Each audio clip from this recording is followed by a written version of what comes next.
These pictures, the painful memories, the American people, we will never forget. But it appears that some of our elected leaders have already forgotten. Joe Connor lost his cousin in the North Tower of the World Trade Center that day. Right. Joe also lost his father in 1975 in a terrorist attack here in New York City. Joe, this really hits home for you. Yeah, it absolutely does. I work here in New York. We're connected to New York. We've been through it now twice as a family. And to think that we're now shutting down these surveillance programs and announcing it. I think that's an important part too.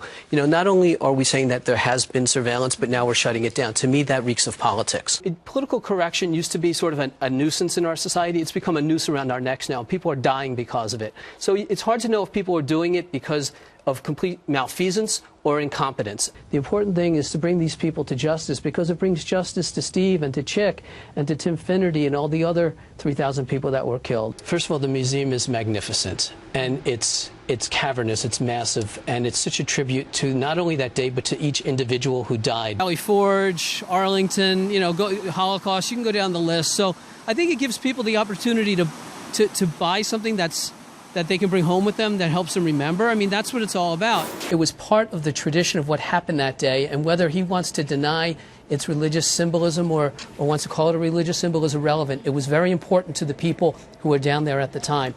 The first place we went to was a St. Patrick's Church in Little Italy, and the three of us sat and prayed.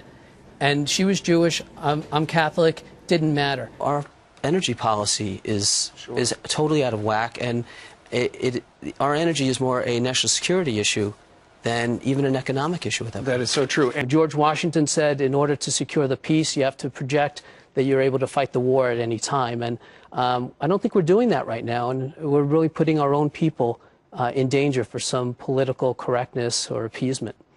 You have a major shooting, 13 people while screaming Allah Akbar at the time, and it's called workplace violence. They are not the victims here. The Islamic extremists perpetrated this attack. They are not victims. If anything, we've gone overboard to protect the Islamic people in this country since 9/11. So this is ridiculous.